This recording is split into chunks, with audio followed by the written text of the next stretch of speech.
Good evening, everyone. Thank you for joining us this evening. My name is Nick Curley. I'm the president of the Highlandtown Community Association, and the purpose of tonight's meeting is for BGE to provide the community with background information, updates, and next steps regarding the recent power outages that have had a negative effect on Highlandtown and its residents. What I'd like to do is just briefly outline the structure of this meeting, and then we'll get started. So the purpose of this meeting is informational. I want to make it abundantly clear that the flood of concerned and frustrated emails and phone calls and internet postings have been read and understood by the Highlandtown Community Association and have been shared with BGE and the elected officials who are participating in this meeting. So we are abundantly clear that there is a bunch of frustration and anger related to the power outages that have been happening. And I know that the community wants to be heard. So I assure you, if you are frustrated, if you're angry, if you're looking for answers, you have been heard. The Highlandtown Community Association has begun collecting community impact statements from individuals who've been affected. And we have shared and will continue to share those messages both with BGE and with the elected officials who are participating in this call and who represent Highlandtown. So I want you to know that you are being heard, and we are interested in collecting and conveying that information to make sure that you have a voice and that you have kind of a documented communication to all of those parties.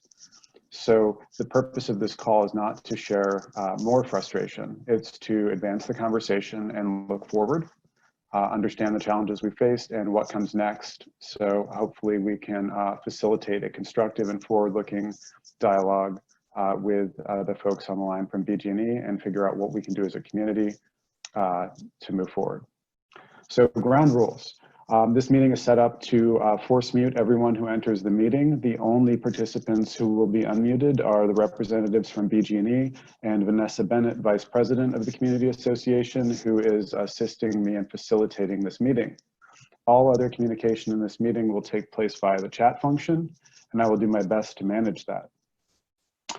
Briefly, I will invite BGE to speak about, again, what has happened, what is currently happening, and what is expected to happen in the future with respect to the power outages that Highlandtown has been experiencing.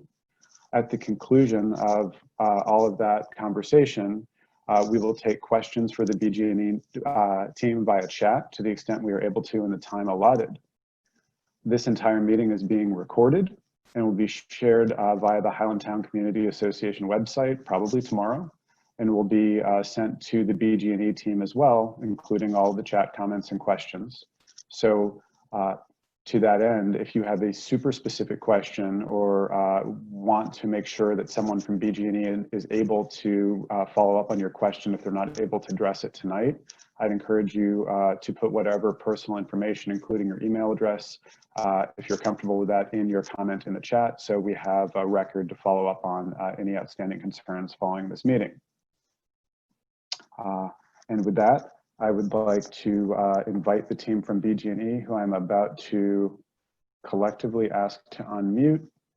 Be advised that you may not be able to re-unmute yourself without me inviting you to do it again. So if you need assistance with that, contact me via chat and I will help you with that.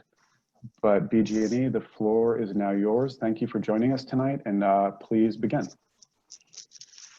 Thank you, Mr. Curley. For everyone, my name is Fabiola Donato Galindo, and I'm the External Affairs Manager for Baltimore City, and the district is the one that I serve. I want to thank you so much for giving us the opportunity to be here tonight to talk to the community.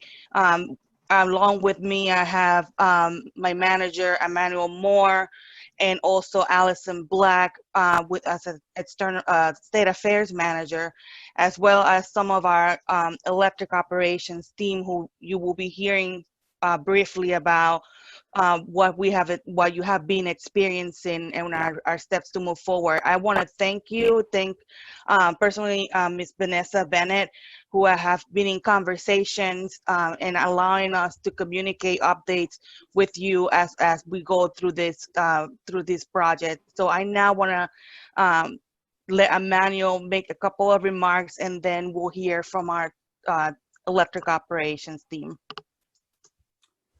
Thank you, Fabiola, and thank you, Mr. Curley, and to the leaders of Highlandtown, who we've been speaking with for the last, I'd say, week and a half, almost 2 weeks. Appreciate the opportunity to talk about the project that's before us. The purpose of our wanting to come and speak to this audience is to share a little bit of history about the outages that you've been experiencing, the project in terms of what we're doing short-term and long-term to resolve the issue. To do that, we've invited our director, Mike Butts, to speak on that. But before getting into talking about the reliability, I first want to say that we know that the experience that you've had has been pretty frustrating, and that we know that we could do better. Our response to outages sometimes puts us in this rapid mode to respond as safely and as quickly as we can. And we know that there's also the need to always improve our communications to the community. And so for that, I want to apologize and say that, you know, the experience that you've had can and will be better. And we look at this as being the first step in making sure that we're not only being informative with the communities that we serve, but that we're explaining in as much detail as necessary so that the expectations can be set and you can have at least some comfort in knowing what steps we're taking so that this does not become a recurring issue. So again, we're looking at this as just the beginning of a better dialogue with Highlandtown, a stronger partnership. And right now I'll turn it over. Oh, the other thing we want to talk about is there has been conversation about compensation, or to the degree, you know, of credits and things of that sort. So I'll come back and speak on that after Mike talks a little about the operations. And then from there, we can answer any questions that arise. And Emmanuel, if I may briefly, before we turn it over to Michael, with respect to compensation, we also have been hearing from a lot of folks who are interested in receiving credits or some other type of remuneration. And I want to state firmly that although we sympathize with everyone in the community and absolutely understand their frustration, like the Community Association recognizes that BGE has a relationship with each and every individual consumer that receives service from BGE. And I think it would be impossible for us to determine an appropriate request for compensation or credit or what have you for each individual person. So I implore everyone who's listening, everyone who has suffered inconvenience or financial hardship as a result, and there certainly are folks who've missed work or used PTO or what have you, I encourage every one of those folks to contact BGE directly and have a personal conversation with BGE to seek resolution, because I think that's the only way that can happen.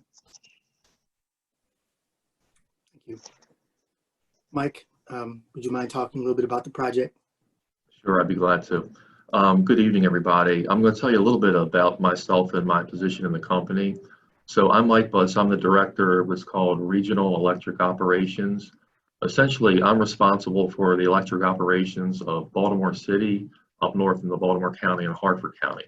So when there are outages and there are reliability concerns, it comes to me and my organization to resolve those concerns. So I'm going to reiterate something that Emmanuel said. I do think it's very important that the reliability that you've had these last few weeks and months has been unacceptable.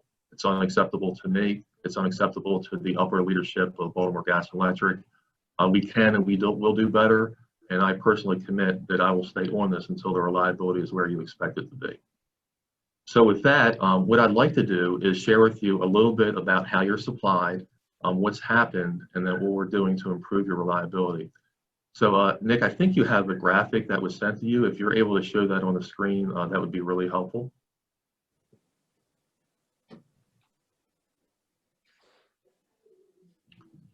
All right, that's perfect. Thank you very much. I think by looking at this and following through, it's going to make a lot more sense to folks. Okay.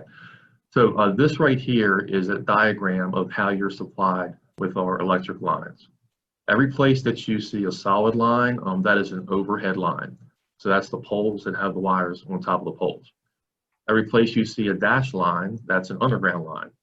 That goes into our cable and our manhole system and our duct system. So I'll point you to the right-hand side there, and you see the intersection of Haven Street and Gulf Street.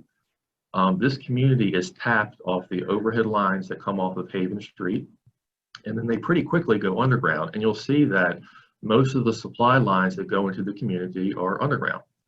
And then every so often, they will tap into another overhead line. So if you're driving down Gulf Street, you'll notice that there are no electric lines around. But then if you go onto some of the side streets and alleyways, you'll notice poles and overhead wires and transformers that supply the various communities. So that's basically how you're supplied. What's happened in the community, and it's particularly happened in the red section that you see there, is that we've had cable problems that have caused outages. And the vast majority of the problems that you've had have been associated with that cable. And there's a lot of reasons why you can have a cable problem. And I'll point to sort of a house example to try to bring it home. For those of you that might have done wiring around your house, you have wires, electricity that has cable, and it has a little insulation on it. And then sometimes that wire can have the insulation be frayed or worn, and it can create a short circuit, and you trip the house breaker. And then part of your house goes out of service. Well, it's actually the very same concept that we have at BGE, except that it's done on a much larger scale. These cables are like your house wiring, except they're much bigger, and they have insulation around them. And then over time, through wear and tear, that insulation can break down to where it can't hold voltage anymore, and it short circuits. And that's when you see an outage. So that's one reason why cable might fail. Another reason is because of weather. When storms come through the system, lightning will often strike our overhead lines. And that energy will follow the overhead lines and will sometimes get into the underground cable, damaging the cable. And you might not even see an outage when it first occurs, but over time it's weakened the cable, and then later on you can start to see subsequent outages. So we have a lot of reasons why cables fail, and we have a good understanding of that. We don't know the exact reason in this particular case, but to us that's not as important as what we're going to do to correct the problem. And there's two ways that we correct it. We either repair the cable or we replace the cable. So when the outages first started happening, our typical mode is to go out and to repair the cable, and that's what we did. And as soon as that happens, in my organization, I have a reliability group. Their purpose is actually to monitor all the outages that occur on the system. And when we start to see outages tick up, they say, okay, what am I going to do to improve the reliability to these customers that are starting to see a lot of outages?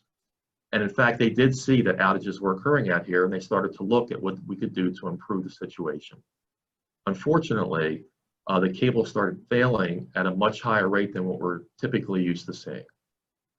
Normally, a cable fails, we repair it. We got several weeks, months, sometimes it lasts years before we have to do anything else. In this case, it just kept failing over and over again. It's unusual, but it does happen. I've seen it happen before. It was at that point that I became involved, and I said, we are not going to be spending any more time evaluating the situation. We need to go out there and do an emergency cable replacement. This cable simply isn't going to hold the load and supply these customers the way we need to do it. So late last week, just before the holiday weekend, we issued an emergency cable replacement job. And we worked that job all through the holiday weekend and finished that up just at the beginning of this week. So all the cable that you see in the red area there has at this point been replaced. That is a brand new cable. And all the customers that are tapped off of that, those solid overhead lines that have customers, they're all on that new cable. Unfortunately, while we were replacing that cable over the weekend, we did have another fault, but this time it occurred on the green section of cable, and that's coming off of that. You see that little circle there? That's a manhole. It's coming off the number 2 leg of that manhole. And in fact, when we analyzed that cable, that is actually the first time that that cable has ever failed. And we believe it failed because we had put some additional load on it to try to increase the reliability. But it was unfortunate it failed.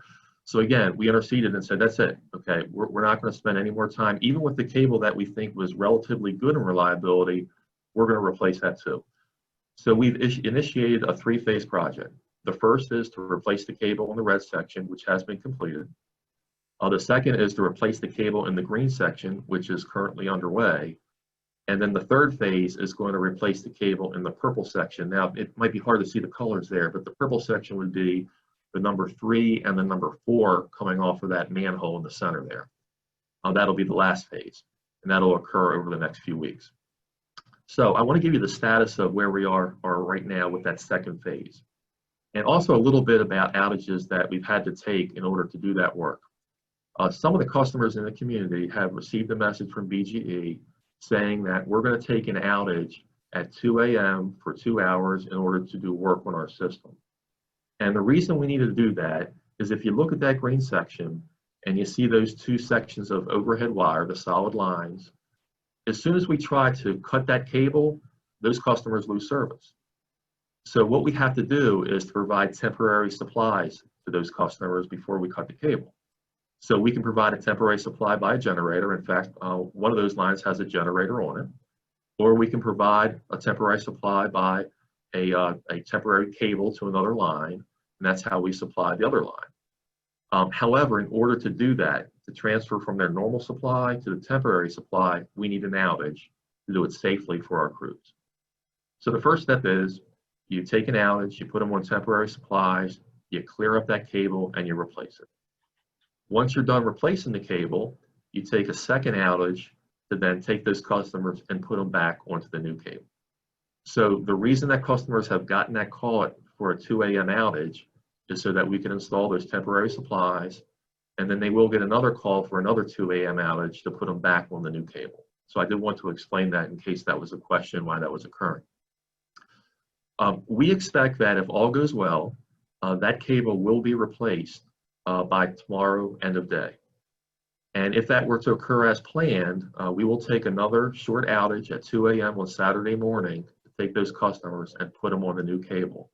And at that point, they shouldn't see any additional outages. And at that point, the red cable and the green cable would have been replaced. The only thing I'll say, and I'll have a caveat here, is that sometimes we do run into construction problems where you can have obstructed duct, and we actually did run into that, and the city's helping us out with that.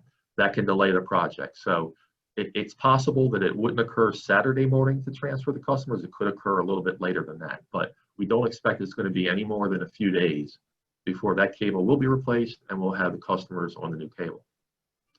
Now, in the third section of cable, or phase 3, that's that purple section I talked about, that section actually has not failed at all. Ever since it was installed, it hasn't had one failure, but we're going to replace it anyway, simply because it was installed about the same time as the other, and we just want to be 100% sure that we don't have problems in that community. So we're going to take a more measured approach with that. We're going to go ahead and we're going to send out messages to customers, letting them know what's happening, making sure they're aware of outages that they're going to occur ahead of time, and then make sure that everybody's comfortable with the work that we're going to do before we proceed. With these first 2 sections, it was an emergency basis. We had to move very quickly, and I do apologize if there was any customers that didn't get the notices that we wanted to get to them. The last thing I'll mention is that there have been concerns addressed about access issues. In other words, in order for us to do our work, we do have to have trucks at certain locations pulling cable and doing terminations and things like that. And there was a case where we had blocked one of the alleyways. And I do want to apologize for that. What the crew is normally supposed to do is to walk that alleyway to make sure that they have another egress out if they block one of the entrances. In this case, it didn't do that, and they should have. So as a result, I was out there today with my construction manager. We walked this job. We looked at every single case where we might need to get into an alleyway, and we've identified that, and we're going to make sure that customers are informed if there's any blocked egress in the future. Another thing we've done is that we've had additional supervision on site. So if customers do have a question, there will always be a supervisor there that can answer a question. And the last thing I'll mention is we've gotten volunteers from our reliability group who are going to be stationed out there tomorrow with the field crews, so that if customers come by with questions, we're actually going to share with them this plan and let them know what's happened, what we're doing to try to help, and how we can move forward with improving reliability of the community. So when all this is said and done, all of this cable will be replaced. the vast majority of the outages have occurred in these sections of cable. Can't guarantee you're never going to see an outage again, but this is going to go a long way to improving the reliability of the community. So with that, that's what I wanted to present. I'll turn it back to the group for further discussion.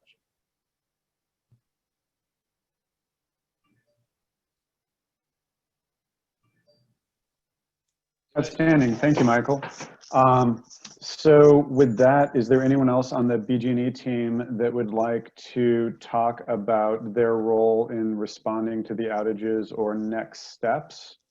Hey, Nick, this is Scott Rhodes, also from BGE. And so Mike had mentioned his reliability team previously, and I do lead that unit for BGE. And so I wanted to just kind of introduce myself, and Nick, of course, we briefly exchanged contact information before the call, but I would be a really good point of contact for you or any of the community members moving forward if there are future reliability concerns or problems. And me and my group can track those down. So you had mentioned outstanding concerns possibly after this meeting or after we're kind of through this project, and so I can share with you my contact information as someone to reach out to if and when anything in the future occurs. I'll also be on site tomorrow, as Mike mentioned, so feel free of course to come up to me anything about this project or any other questions you may have about BGE reliability as a whole. Scott, we're going to post your contact information to the website, but would you be comfortable sharing an email address and or office phone number you'd be willing to share with everyone on the call tonight so they can follow up with you if they have specific concerns they'd like to address? Yeah, I can type it in the chat. Thank you. Yep.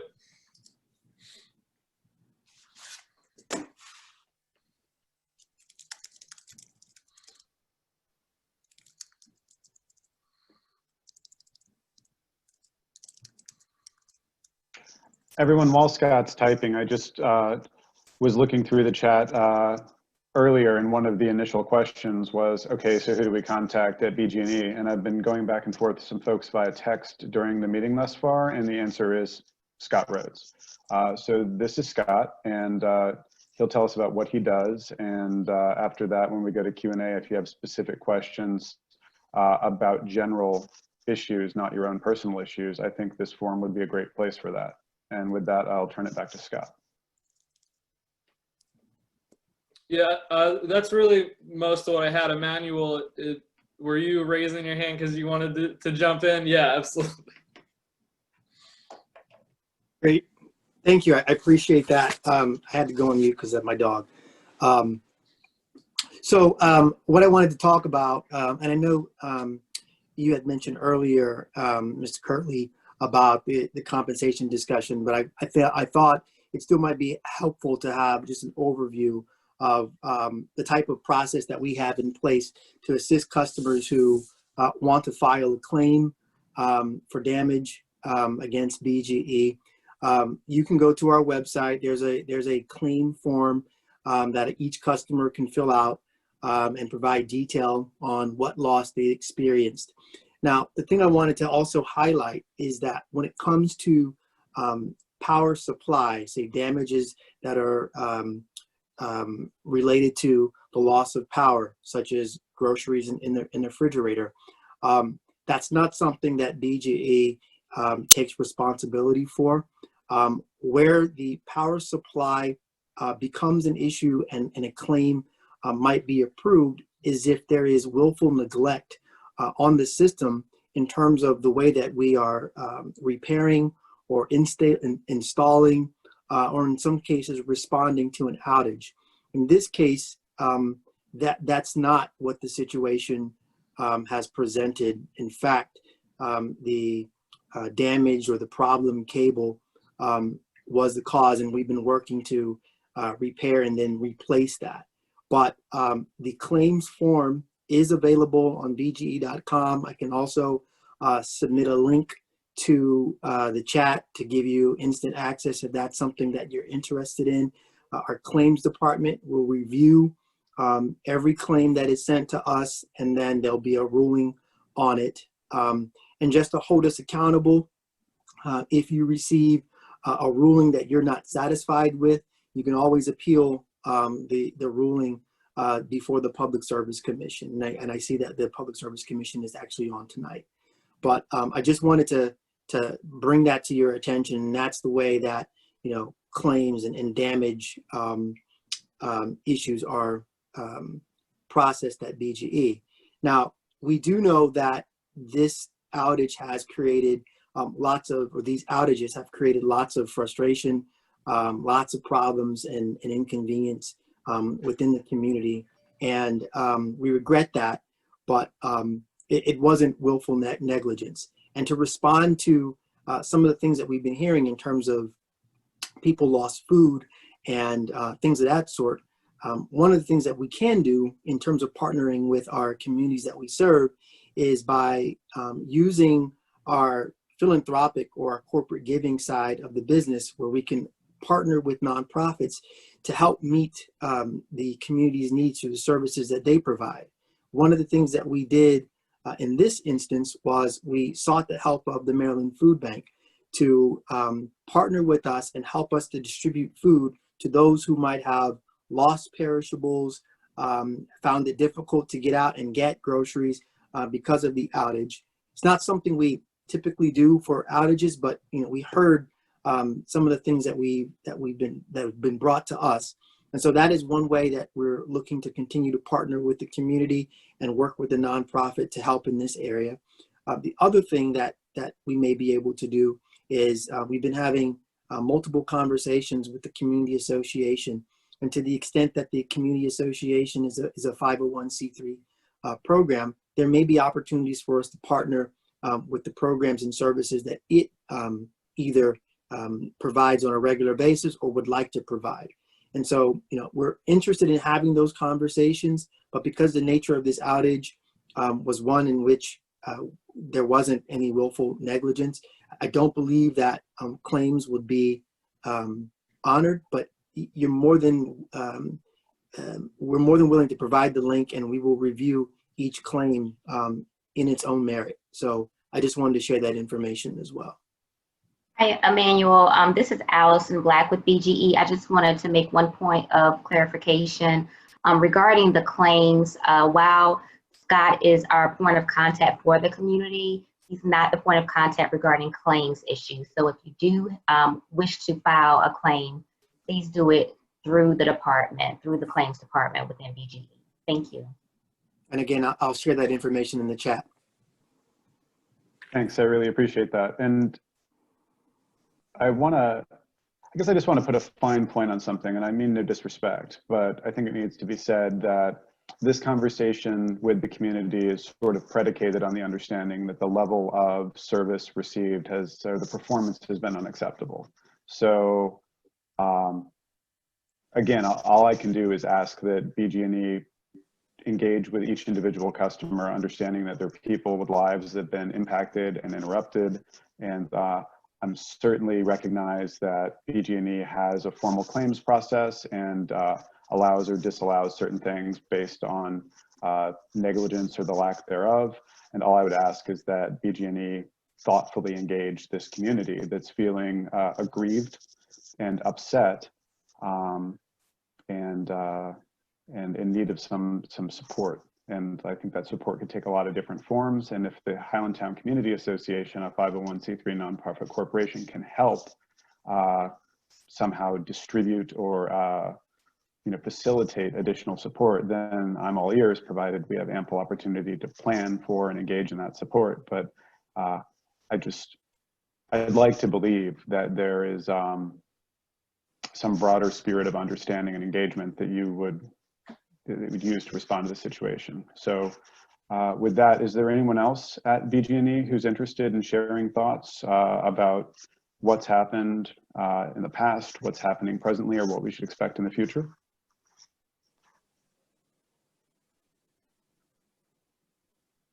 Okay. So with that, thank you, Emmanuel. And what I'd like to do now is I'm actually going to see if I can unmute Councilman Cohen. He's got a question here about communication, and let's see what Zeke has to say. Zeke, I'm going to ask you to unmute yourself, and if you can share your question with the group, our friends at BGE, I think can address that. And then I'm going to work back up through the chat after Zeke speaks, and if you have a question would like to follow Zeke, please start entering questions into the chat now, and I'll do my best to address as many as I can in the next 30 minutes. Councilman Cohen. All right. Thank you, Nick and Vanessa and everybody for being here tonight. Thank you to BGE, our state reps, Senator Ferguson, Mr. Chairman. I do want to just briefly express just some real disappointment on behalf of the community around communication, getting multiple calls, emails, 8 or 9 outages without heads up is just entirely unacceptable. This is a community where you've got teachers who are trying to teach, you've got students who are trying to learn, you've got all sorts of different working people, and to just have the power be out is really unacceptable, and I think really has caused some hardship, financial hardship and otherwise. And then, to the issue around food, hearing that people have had to eat out almost every night, hearing that people have had to throw out food from their refrigerator and from their freezer because it's spoiling, that's just not okay. And there needs to be significantly more advance notice. And the last thing that I wanted to say and to pose to BG&E is, again, Highlandtown is a really diverse community. Folks from literally all over the world, a lot of Spanish speakers, folks who are not, who are still English language learners. So I'm curious what intentional efforts you've made and are making to communicate in Spanish and other languages. Thank you, Zeke. So this is Emmanuel. So the letter that we sent out to the community, we do have a Spanish version as well. I believe that's been posted on our website, but I'd like to look further into how that letter is being used. But I know that we translated a letter into Spanish, the Spanish language. Great, thanks, Emmanuel. I've got a technical question who I imagine is best suited to Michael. From Marty Calabrese, the question is, with respect to the improvements, is this a replacement of wires or an increase to 4 kilowatts to 13 kilowatts? So is this a long-term fix or a short-term fix to additional improvements down the road? I got you, yeah. So I think he might be referring to 4,000 volts versus 13,000 volts, which is a few years ago, the community was supplied by a legacy 4 kV or 4,000 volt system. And then we upgraded that system to a 13,000 volt, which is our newer modern system. So the community is currently on that newer modern 13 kV system. And the cables that were put in are supportive of that system, the new cables. Excellent. Marty, I'd like to believe that answered your question. If not, please jump back into chat. I'm going to find Delegate Klippinger, and we are going to invite him to ask a question with respect to something Brian Sweeney had raised.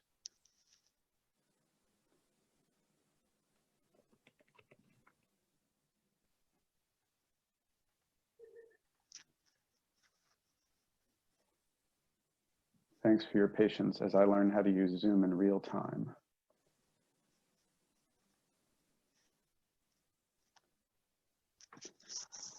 Thanks, Nick. I'll be brief. Allison, seems like I may have mentioned something about this back in April and May. I sent an email to BG&E in April of this year on this very issue of reliability in Highlandtown and in Butchers Hill, and here we are. I will say I understand the legal ramifications of what has been said as far as claims are going, but let me say, if the standard is negligence, one might have to look back in time over the last several years to where there have been relatively consistent outages. And I am jumping on, and I hope my friend Mr. Sweeney will not be too upset that I'm basically stealing his question. But this has been a long time problem. I remember standing on the corner of Elwood and Pratt not that long ago, where they had an outage in the middle of the summer. This has been a consistent issue, and so I'm concerned about BGE hiding behind the negligence standard when I think that there has been some consistent negligence that has been taking place in this part of the world. And so to that end, I'll stop, but I want to basically echo what Brian Sweeney's question is, and with that, I will stop and hand it back to Nick. Thank you, Luke. And I feel like I just want to say, like, again, the purpose of this meeting is informational. I've tried to make it abundantly clear that the community is frustrated and seeking a remedy. I am not an attorney, and like, BGE is a great partner for the community in general and provides an invaluable service that we can't live without. Like, a lot of really smart and talented people work at BGE, and I think we've made it abundantly clear that we're deeply dissatisfied with what's been happening, and fixing the problem is just the first step in what should be an ongoing process of communication and healing. Like, I think it's fair for us as a community to expect that, and I think we've constructively engaged our elected officials and the Maryland PSC to ensure that we move in the direction of things going right. Like, that's why we're having this conversation. And I don't think it has to be a mean-spirited one, but I think it should be clear to everyone on the call that merely keeping the power on moving forward is probably insufficient. And as a community, we have expectations that BGE, as a trusted partner and an invaluable partner and the only provider of electricity in Baltimore City that I'm aware of, will work with individual customers to make things right. And like, that may mean financial compensation, that may mean something else. Like, I don't know exactly what it means, but it's not my job to figure that out. It's BG&E's. And I don't think we have to be mean-spirited about it, but like a sandwich shop or a car dealership or an internet service provider would probably at some point post admission of fault decide that there are tools in their box to address and resolve outstanding customer service issues. Now, regrettably, this is a community-sized customer service issue that has to be resolved household by household. But I think it's a fair and reasonable expectation that, like, a company as committed to community engagement and quality as BG&E has been historically will not rest until this is made right. And that means different things to different people, which is why I've asked everyone to contact Scott Rhodes or the claims department at BG&E. And I would like to believe and hope that BG&E has the vision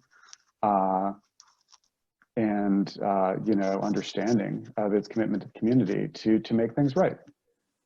And like, if that's crazy, then someone tell me in the chat. Otherwise, I'd like to move forward with more questions and see if we can help get some more information on the table before we run out of time.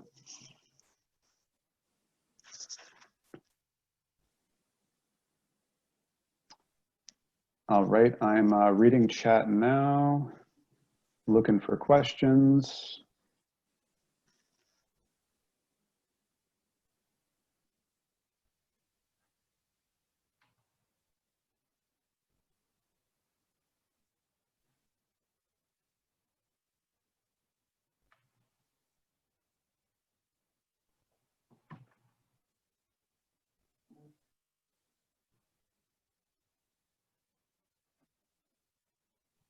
I've got a couple of questions about the definition of neglect, and I'm not going to answer those questions. One, because I'm not an attorney, and two, because I think we've covered that ground.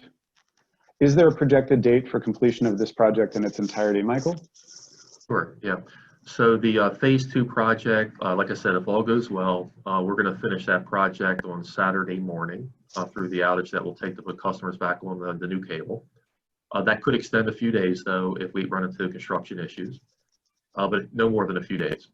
The third phase of the project we're looking to complete by October the 9th. And again, that cable has not failed, and we see it as very low risk, so we want to take more time in our communications to the community to make sure we're getting that right. Excellent. So I've got two questions that aren't in the chat, but did come to mind based on conversations I've had with folks. The first is technical. My understanding is that recently 2 separate manhole covers have kind of exploded upwards with like smoke and a loud bang, and like the manhole covers themselves have actually like gone airborne. Can you tell us what causes that? If there are any warning signs we can see, and like if we should expect any more of that? Yeah, so when a manhole lifts up like that, it's usually the energy of the circuit when it short circuits. When you get to these high voltages, there's just a lot of energy that goes into a short circuit, and it is enough sometimes to displace the lid. So that's why that happens. There isn't any warning, unfortunately.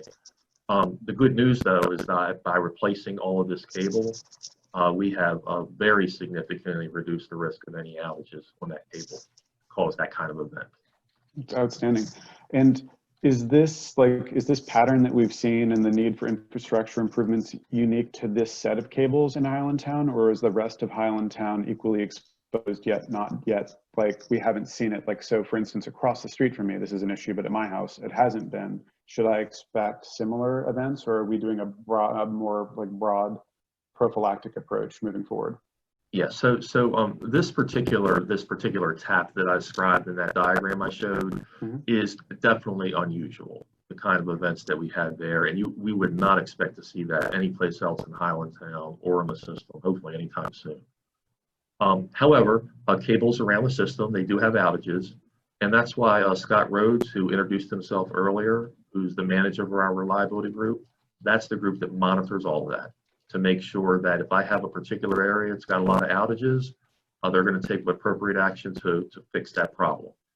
And so I would highlight to the organization and to the folks on the call here again, that if you have any concerns with your reliability, please reach out to the contact information for Scott Rhodes. He has the engineers and the technicians that do all this evaluation work that can address those problems. Thank you. So I want to go back. I've got a couple of new questions, but I've received a few messages from folks that are interested in returning to Kara's question regarding negligence, and she'd like to hear an answer from BGE, and I'd like to help her get that answer. So let me go find the specific question, if you'll bear with me just a moment, please.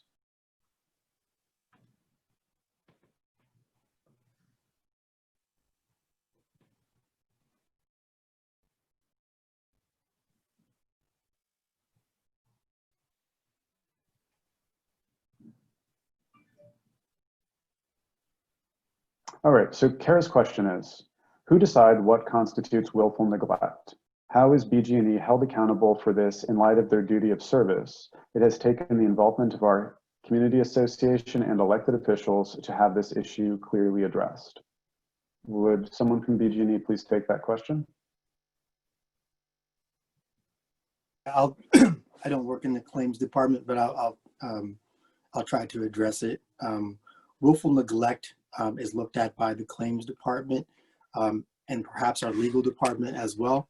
I think what I've been told in terms of what what willful neglect is not following standards with regard to the way that we are restoring power or using equipment in the wrong manner, having almost a total disregard for the potential further outages, loss of life, or kind of working in a more hazardous, non-sensible, unsafe sort of way.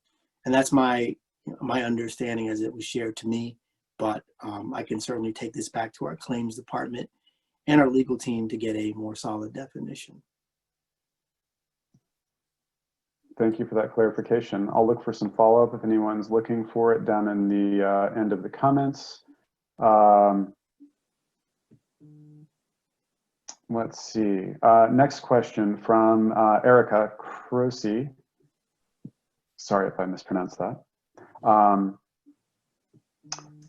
Is there any way to get better communication or understanding of how long the outages are happening? It's frustrating when it gets pushed back over and over and preventing people from making arrangements for their food, where they will reside, etc. Any updates on communication strategy or outage planning? Yeah, I take it that might mean when an outage occurs, calling in to understand how long the outage is going to be before it gets restored. Yeah, in cases like that, we try to do the best we can to estimate how long it's going to take based on how long other outages have taken of a similar nature. Unfortunately, when our crews get into doing the work, sometimes they run into problems they weren't expecting. Like for example, I have a cable inside of a duct that had a problem and it caused an outage. And I pull that cable out. Sometimes the duct collapses and we can't reinstall the cable. So we have to get the city out there to fix the duct to get the cable in, which can extend the outage. So that's why sometimes you'll see we give one time frame and then it gets extended because we run into a problem that results in a different time frame. I do appreciate the concern that we do our very best, and I understand that is an inconvenience, though, but we'll continue to work on that. Excellent. I'm going to find Brian Sweeney. He's got a question about the map, Michael, and I'm going to let Brian ask that.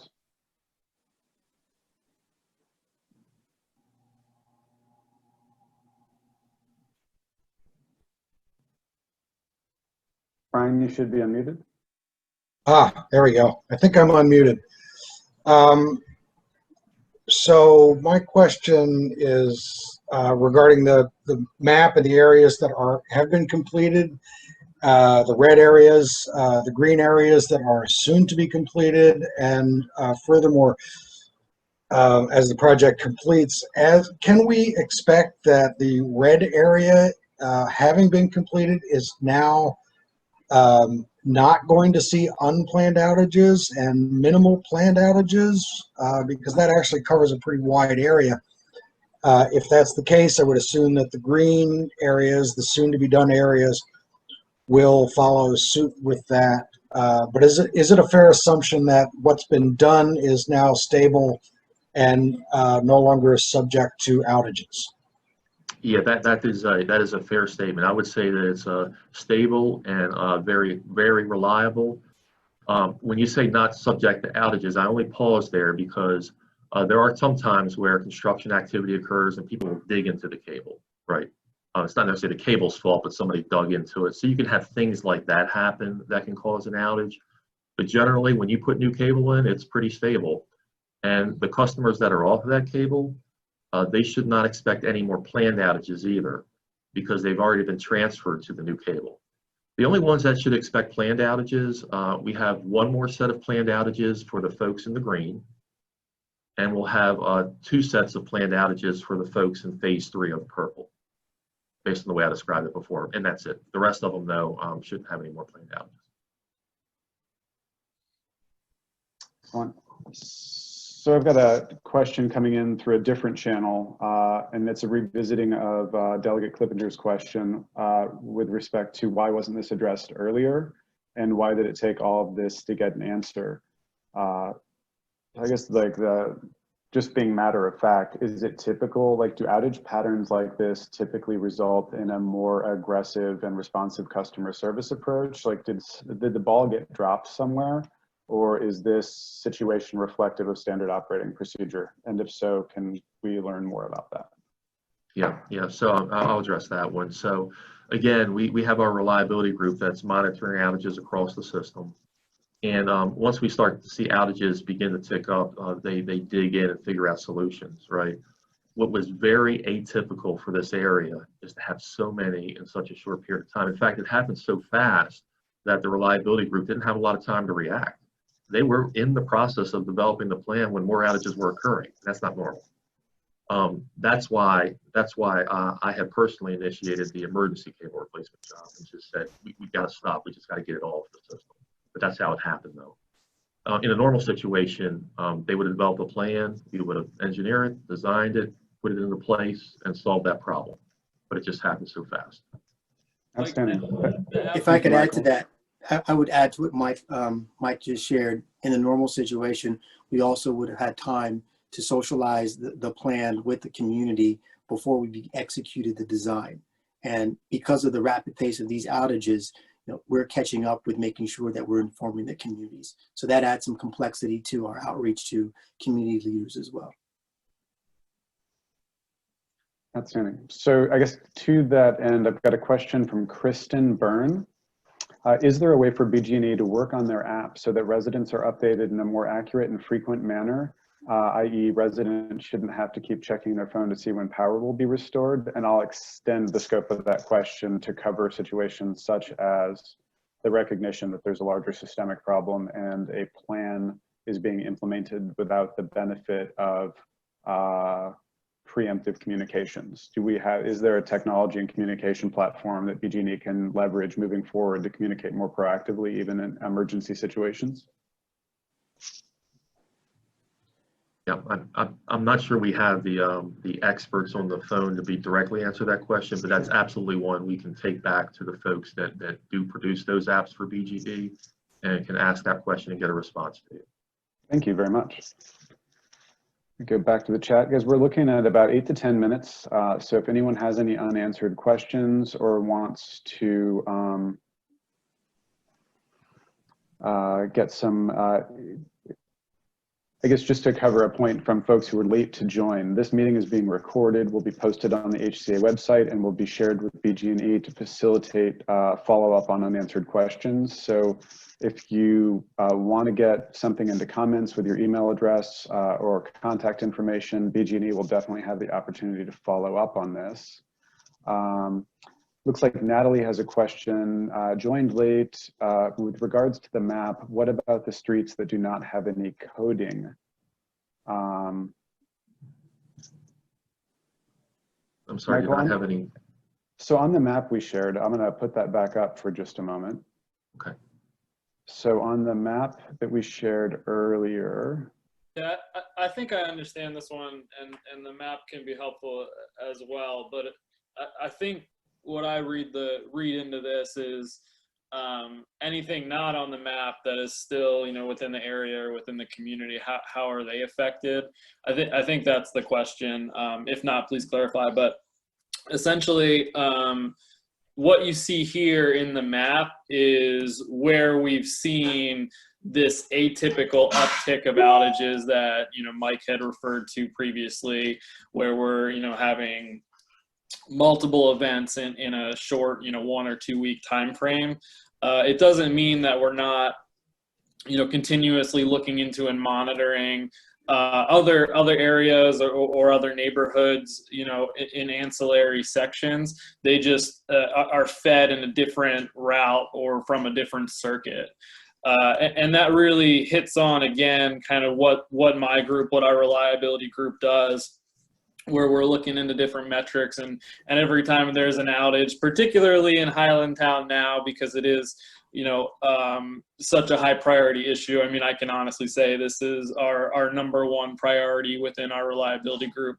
So we have custom alerts set up systematically where any outage that comes in Highlandtown is gonna hit my inbox almost instantaneously, and then we'll be able to look into mitigating actions, of course, proactively reach out and communicate with those customers. Similarly, like I had mentioned, if we don't identify it proactively through alerts or through metrics in the system, if a customer reaches out to me or reaches out to someone on our team, we investigate that way as well. And that's why, I continue to encourage the community to use my contact information if they have reliability or outage concerns just like this, so we can look into those specific instances and make sure we're set up for success moving forward, whether it's on this particular circuit on the map or any other circuit in the area. Excellent. So I've got a couple of quick questions for Michael. One, are the upgrading of cables being hindered by any conduit issues? Are conduit needing upgrades? In fact, we just ran into an issue today on the green section of cable there was one of the cable pulls, and a cable pull is basically pulling a cable from one manhole to the other. In one of those sections, we ran into an obstructed conduit. That does happen on the system. It's actually the Baltimore City that owns the conduit system, and we rent it from them. So they're the ones that do the repairs. There are crews out there that are repairing that conduit right now. That's actually one of the reasons I said that it's possible that phase 2 could extend another day or two, because we have to repair the conduit, or the city does. Outstanding. The next question is, so tenants, as folks who are not the holders of the BGE account, are apparently, based on the comments, not able to receive the same updates account holders are. Is there a way we can address that, or ask the question, what recourse do tenants have with respect to communications from BGE when you talk to your communications folks about the other issue we just discussed?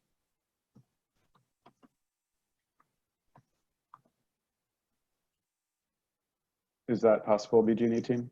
Yeah, we can raise that. Okay, cool. There's a question about trees, and I can't find it. If you'll give me just 1 second, please.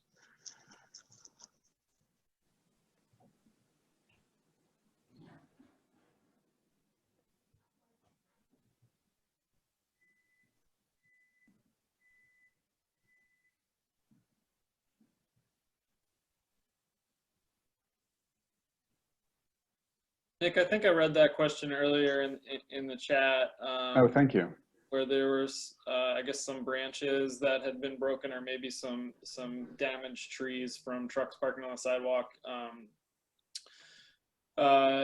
To circle back to that, I can. I think the ask was to come out after the project is done and make sure that everything is in order, and kind of looking as close to how it was before the project began. So I can work with, I guess, whoever it is, maybe it's our forestry team or whatnot, to get that solution resolved. But I would ask if there was a specific address or a specific maybe customer that we could work with to follow that through to resolution.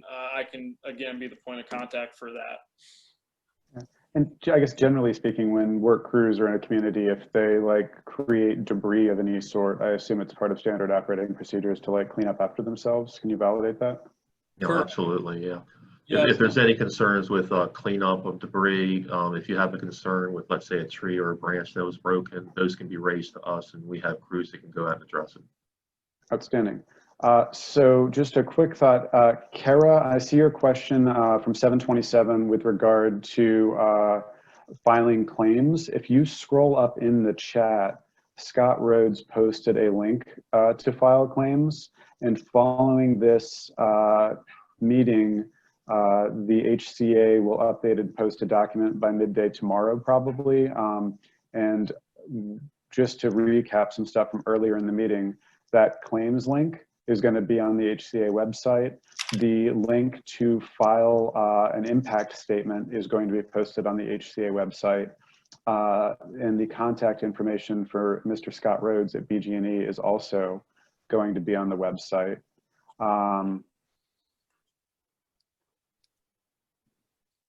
Let's see, I'm asking about BGE communicating with people not on this call or with the HCA. So, Kara, I'm not when and how does BGE intend to communicate the methods and ways that residents can file claims? While there are a couple of dozen people here, the outages, thank you, I missed that. So I'm not sure I know the answer to that question. There are 40-something people on this call, and half of us are with the HCA or our elected officials. Can someone from BGE please help me understand what an outreach plan for the remainder of the community that's been equally impacted but is not available to join this call? We'll post the information on the HCA website. Will there be a mailing or any other sort of broad outreach to address folks who couldn't make this call or weren't aware of it but are still facing the same concerns? Yeah, so we've been doing, I think, daily auto dialer calls, and to let customers know where we are in our different phases. We sent out the initial letter early on, right before the Labor Day holiday, to the entire community to give them awareness of the project. So that's two sort of broad ways in which that we're communicating. If we need to enhance the way that we are doing that to make sure the community stays informed, I can work with my communications team and kind of relook at the outreach plan. Outstanding. So I've got one more question for Michael, and then I would like to offer Senator Bill Ferguson the opportunity to make some remarks before we close this meeting. So the question from Michael is, can we receive some clarity on why some areas in the neighborhood are unrepresented on the map despite experiencing outages? Are we not able to expect improvements with this plan? Gotcha, yeah. So the particular map that we showed, this was the map that had the successive outages that would happen very quickly. It doesn't mean that there aren't other lines in the area, we just didn't show them there. To the extent that there's any reliability problems on those other lines, the reliability group under Scott is going to be reviewing those. And again, I would encourage individuals, if they have a concern, just email Scott and he will address it with his team and get back to you. Thank you, Michael. Yep. Moving on, I'd like to offer Senator Bill Ferguson the opportunity to make some comments if he's interested. Bill? Sure. Thank you, Nick, and thank you, Nick and Vanessa and the entire Highlandtown Community Association board. Certainly this meeting in and of itself is a sign of the ability of Highlandtown to organize and do best, do right by the constituents that it represents. I've been thinking long and hard. Today was sort of the straw that broke the camel's back for me. We had an incident with an alleyway being blocked, and still it seems a little bit of a dispute as to exactly how it all happened. But it just came down to this fundamental question of how is it possible for constituents to have to be put in this position? And I would say there's good news and bad news in this situation. The good news is I think it's very clear tonight, and I want to appreciate BGE's response tonight. I think that there is a recognition of the severity of the problem in ways that have not necessarily been the case previously. And so I do want to appreciate those efforts. I think they are the baseline efforts to really respond to a problem. And recognize that this is totally at an unacceptable place. I do want to thank the experts who joined the call as well to explain. I think it's really important. Highlandtown and Baltimore in general, it's a very understanding place. If you just give them the information, people will be frustrated, but overall, it's an understanding place, and people never like emergency repairs. But when there's no information and there's no communication, it doesn't work. So the good news is BGE has responded. I think the bad news is it never, ever should have gotten to this place. And this is not a recent problem. This is something that elected officials from Councilman Cohen to Councilwoman McCray to the delegates to Chairman Clippinger, have been highlighting. And I think what I want to commit to the community is that I still don't feel like I have the answer as to how we got to this place.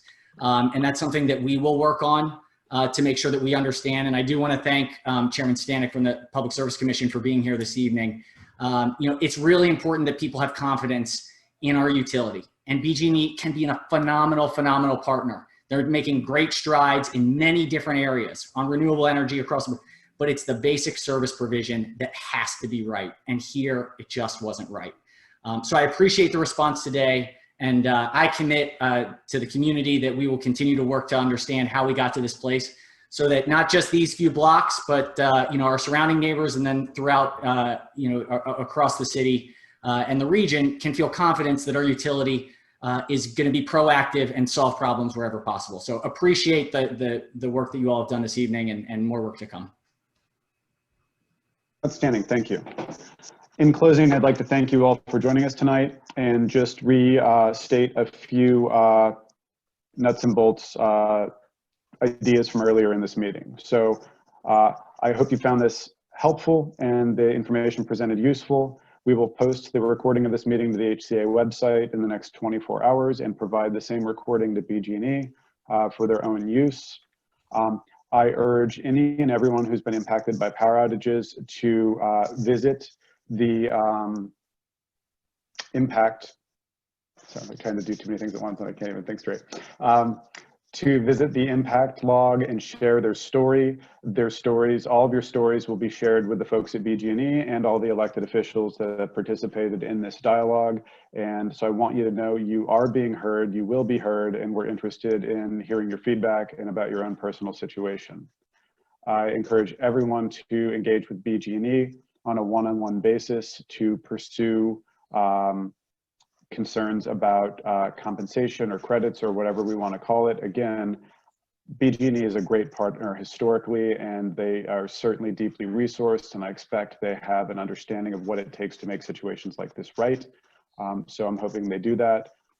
To that end, we will collect comments from the community until 5 p.m. on Monday the 14th, at which time we will convey those comments to BG&E, and in the absence of ongoing unexpected outages, we will expect the members of the community and BG&E to constructively engage with each other to resolve any outstanding issues. We are happy to facilitate ongoing communications as necessary, but would expect that BG&E will take the lead on engaging with customers to reduce the need for future meetings of this nature.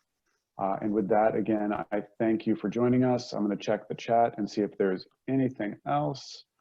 BG&E has noted that letters were dropped in the mail on Tuesday and should be getting to folks via paper mail. So great, thank you for that. Please visit the HCA website for updates. Please email Highlandtown 21224@gmail with any follow-up questions or concerns regarding this meeting. And again, I thank you all. Thank you, BG&E. And thank you everyone from the neighborhood. Thank you elected officials for joining us. Grateful for your support. And with that, I hope you all have a good night. Thank you. Thank you. Okay.